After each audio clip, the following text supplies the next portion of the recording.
Good morning students. आज हम chapter करने जा रहे हैं लाइंस एंड एंगल्स, रेखा और कोण। इसके लिए हम पहले एक छोटी सी एक्टिविटी करते हैं। इसके लिए हम कुछ पेन पेंसिल कुछ ले लेते हैं या ब्रशेस, जिन्हें हम लाइन एज्यूम करेंगे। सपोज मैंने यहाँ पर 2 ब्रशेस लिए हैं और ये हमारी लाइंस हैं। तो अगर हम इन्हें इस प्रकार रखें तो ये कहलाएंगी इंटरसेक्टिंग लाइंस और ये पॉइंट कहलाएगा पॉइंट ऑफ इंटरसेक्शन। ये प्रतिच्छेदी रेखाएं और ये है प्रतिच्छेद बिंदु। अब अगर हम इन्हें इस प्रकार रखें और इनके बीच का डिस्टेंस हर एक जगह पे इक्वल हो, सेम हो, तो ये लाइन कहलाएंगी पैरेलल लाइंस यानी समांतर रेखाएं। तो चलो पहले हम इन दोनों लाइंस को कैसे भी हम रख लेते हैं किसी भी प्रकार। अब हम एक और लाइन लेते हैं और वो ऐसे रखते हैं ताकि दोनों लाइंस को 2 अलग अलग बिंदुओं पे इंटरसेक्ट करती है। ठीक है, भिन्न भिन्न बिंदुओं पे प्रतिच्छेद करती है। तो ये लाइन कहलाएगी ट्रांसवर्सल, तिर्यक छेदी रेखा। और इसी के बारे में आज हम पढ़ने जा रहे हैं।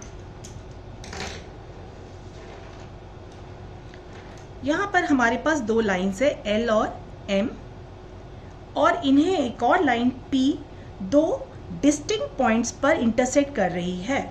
तो इस लाइन को हम बोलेंगे ट्रांसवर्सल या तिर्यक छेदी रेखा। A line that intersects 2 or more lines at distinct points is called a transversal। एक ऐसी रेखा जो 2 अथवा अधिक रेखाओं को भिन्न बिंदुओं पर प्रतिच्छेद करती है, तिर्यक छेदी रेखा कहलाती है। Now L and M are intersecting at this point। अगर P इसी बिंदु से होके गुजरती है तो क्या ये ट्रांसवर्सल कहलाएगी? नहीं, यह ट्रांसवर्सल नहीं है, क्योंकि ये L और M को डिस्टिंक्ट यानी भिन्न बिंदुओं पर इंटरसेक्ट नहीं कर रही, सेम बिंदु पे कर रही है। देखो यहाँ पर 2 भिन्न बिंदुओं पे इंटरसेक्ट कर रही थी, इसीलिए इसको हम कहते हैं ट्रांसवर्सल। जबकि यहाँ पर P जो है ये एक ट्रांसवर्सल नहीं है। Now angles made by a transversal, तिर्यक छेदी रेखा द्वारा निर्मित कोण। हम देख रहे हैं जहां ये 2 लाइंस L और M को ये P ट्रांसवर्सल इंटरसेक्ट कर रही है 2 पॉइंट्स पे, तो टोटल 8 एंगल्स बन रहे हैं। 4 एंगल्स यहाँ पर, 4 एंगल्स यहाँ पर, और हमने इनको नेम कर दिया 1 2 3 4 5 6 7 8। इनमें अगर हम ये 2 लाइंस के अंदर वाले एंगल्स को देखें, ये दोनों और ये दोनों, तो इन चारों को हम कहेंगे इंटीरियर एंगल्स। एंगल 3 4 5 6 ये कहलाएंगे इंटीरियर एंगल्स या अंतःकोण। और ये जो लाइंस हैं, इनके जो बाहर की तरफ जो पॉइंट्स हैं, जो एंगल्स हैं, इनको हम कहेंगे एक्सटीरियर एंगल्स या बाह्य कोण। कौन कौन से? 1 2 और 7 और 8। नाउ अगेन हम इन लाइंस को देखते हैं L और M, जिसे ट्रांसवर्सल P इंटरसेक्ट कर रहा है 2 डिफरेंट पॉइंट्स पे। और फिर से यहाँ पर हम देख रहे हैं 8 एंगल्स बन रहे हैं, 1 2 3 4 5 6 7 8। तो इनमें स्पेशल एंगल्स हैं जिन्हें हम कहते हैं पेयर ऑफ कॉरस्पॉन्डिंग एंगल, संगत कोणों के युग्म। वो कैसे हैं? ध्यान से देखो, लेफ्ट हैंड साइड में ऊपर की तरफ इसमें 4 एंगल्स में कौन सा एंगल है? 1। अब सेम लेफ्ट हैंड साइड में इन चारों में ऊपर वाला एंगल कौन है? 5। तो 1 और 5 जो है ये दोनों क्या है? पेयर ऑफ कॉरस्पॉन्डिंग एंगल, संगत कोण। क्या इसी प्रकार और भी बनेंगे? हाँ, 2 के साथ 6, 4 के साथ 8, 3 के साथ 7। तो ये सारे कहलाएंगे संगत कोण या पेयर ऑफ कॉरस्पॉन्डिंग एंगल्स। और भी स्पेशल एंगल्स के बारे में पढ़ते हैं। इन्हीं लाइंस में L और M लाइंस को जो ट्रांसवर्सल इंटरसेक्ट कर रही है, तो ये जो इंटीरियर एंगल्स हैं चारों में, इनमें एंगल 3 और 6 ये कहलाते हैं ऑल्टरनेट इंटीरियर एंगल्स, सेकांतर अंतः कोणों के युग्म। एक तो है 3 के साथ 6 और एक है 4 के साथ 5, यानी ये दोनों कहलाएंगे ऑल्टरनेट इंटीरियर एंगल्स, 3 के साथ 6 एंड 4 के साथ 5। Now pair of interior angles on the same side of transversal. ये ट्रांसवर्सल है, इसके एक तरफ 2 एंगल्स इंटीरियर कौन कौन से? 3 और 5। ठीक है, तो इन्हें हम कहेंगे pair of interior angles on the same side of transversal 3 and 5। सिर्फ 3 and 5 नहीं, एक और है पेयर इंटीरियर में, कौन कौन सा, 4 and 6। 4 and 6 इन्हें हम कहते हैं तिर्यक-छेदी रेखा के एक ही तरफ बने अंतःकोणों के युग्म। Now we will talk about transversal of parallel lines. हमने यहाँ पैरेलल लाइंस लिया है। बच्चों तुम्हारी जो नोटबुक है ना, ये सबसे अच्छी एग्जांपल है पैरेलल लाइन की। ये सारी लाइंस जो है ये सारी पैरेलल होती हैं, इसीलिए मैंने यही पेज लिया है ताकि इसमें खूब सारी पैरेलल लाइन तुम्हें नजर आए। अब इनमें से मैंने 2 लाइंस को ले लिया, एल और एम को, और ये लाइन पी जो है ये इस पे ट्रांसवर्सल है। और फिर से हम देखते हैं यहाँ पर कितने एंगल्स बन रहे हैं, टोटल 8 एंगल्स बन रहे हैं। अब with the help of protractor, चांदा जिसे कहते हैं, या डी, उसकी हेल्प से अगर हम एंगल 1 को और एंगल 5 को मेजर करेंगे तो हमें ये दोनों एंगल इक्वल मिलेंगे। Angle 1 will be equal to angle 5, ये कॉरस्पॉन्डिंग एंगल्स हैं और ये इक्वल होंगे कब, जब ये दोनों लाइंस क्या होती हैं, पैरेलल।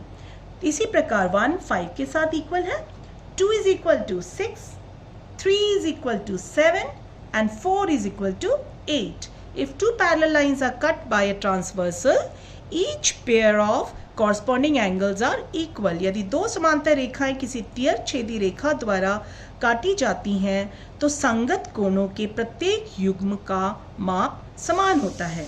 और इसे दिखाने का एक बहुत अच्छा इजी एग्जाम्पल है कि तुम ना इसको इस प्रकार देखो, तुम F लिखते हो ना,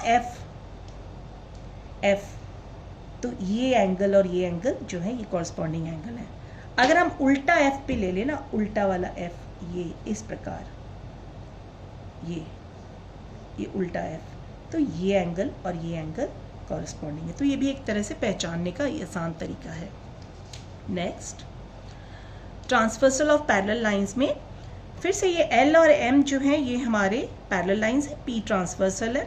अब हम देखते हैं इंटीरियर एंगल्स को, 3 4 5 6। इसमें मेजर करने पर angle 4 will be equal to angle 5 and angle 3 will be equal to angle 6, यानी ऑल्टरनेट इंटीरियर एंगल्स जो हैं एकांतर अंतःकोण ये दोनों इक्वल होंगे। 3 will be equal to 6 and 4 will be equal to 5। वैसे इसको एक और तरीका है प्रूव करने का, हमने भी पहले बताया एंगल 1 और 5 इक्वल है कॉरस्पॉन्डिंग एंगल्स, और एंगल 1 जो है वो 4 के भी इक्वल होगा। क्यों? क्योंकि ये वर्टिकली ऑपोजिट एंगल है, शीर्षाभिमुख कोण बराबर होते हैं। So 1 is equal to 4 and 1 is also equal to 5, so angle 4 and angle 5 are equal and they are called alternate interior angles. So if two parallel lines are cut by a transversal, each pair of alternate interior angles are equal. यदि 2 समांतर रेखाएं किसी तिर्यक-छेदी रेखा द्वारा काटी जाती हैं तो अंतः एकांतर कोणों का प्रत्येक युग्म समान होता है। और इसे एक तरीका है पहचानने का, इजी वे आउट है। ये देखो, तुम अपने इंग्लिश अल्फ़ाबेट में Z बनाते हो ना, Z, जब हम इसको Z बनाएंगे तो देखो 3 और 6, ये देखो ये एक Z बन गया ना, तो ये 3 और 6, और एक उल्टा Z भी बन सकता है इस प्रकार, उल्टा Z, तो ये 4 and 5। So this is to easily recognize the alternate interior angles.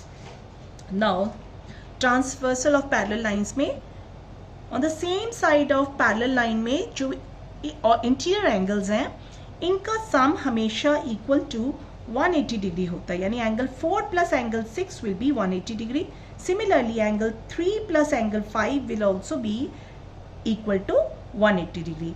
इसे तुम बनाकर with the help of protractor डी या चांदे से इसको मेजर करके चेक भी कर सकते हो। ये दोनों का सम तुम्हें हमेशा इक्वल टू 180 डिग्री मिलेगा, ठीक है।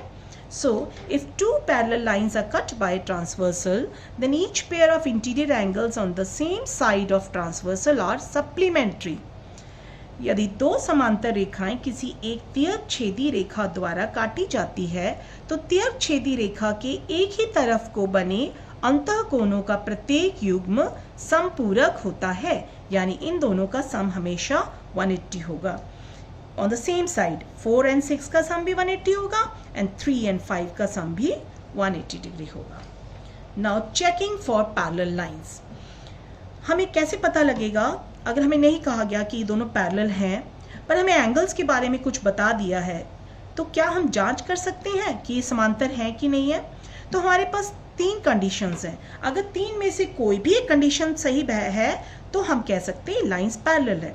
सबसे पहले अगर तो हमारे जैसे ये दोनों, ये एंगल और ये एंगल, ये दोनों कॉरस्पॉन्डिंग है। अगर ये और ये, suppose one of the pair, either this or it can be this point, this and this also, right? या फिर ये और ये, कोई भी एक पेयर ऑफ कॉरस्पॉन्डिंग एंगल्स अगर इक्वल हो जाए, when a transversal cuts two lines such that pair of corresponding angles are equal, then lines have to be parallel. जब एक तिर्यक छेदी रेखा दो रेखाओं को इस प्रकार काटती है कि संगत रेखाओं के युग्म समान है तो रेखाएं समांतर होती हैं। Next, when a transversal cuts two lines such that pair of alternate interior angles are equal, the lines have to be parallel. जैसे अगर हम यहाँ देखें, ये दोनों अगर इक्वल हैं, ऑल्टरनेट इंटीरियर एंगल्स अगर ये दोनों इक्वल हैं तो भी ये दोनों लाइंस जो हैं वो पैरेलल होंगी, आइदर दिस पेयर और दिस पेयर, कोई भी एक पेयर। जब एक तिर्यक छेदी रेखा दो रेखाओं को इस प्रकार काटती हैं कि एकांतर कोणों का युग्म समान है तो रेखाएं समांतर होती हैं। And the last, when a transversal cuts two lines such that pair of interior angles on the same side of transversal are supplementary, the lines have to be parallel. यानी कि अगर एक ट्रांसवर्सल की एक साइड में बने ये दोनों एंगल्स का सम अगर 180 डिग्री निकले तो भी ये दोनों लाइंस जो हैं ये पैरेलल होंगी। जब एक तिर्यक रेखा दो रेखाओं को इस प्रकार काटती है कि तिर्यक रेखा के एक ही तरफ बने अंतः कोणों का युग्म संपूरक हो तो रेखाएं समांतर होती हैं। आइदर इन दोनों का सम 180 हो या फिर इस साइड में जो दो कोण हैं इनका सम अगर 180 डिग्री हो तो भी हम कह सकते हैं ये दोनों लाइंस पैरेलल होंगी। Thank you.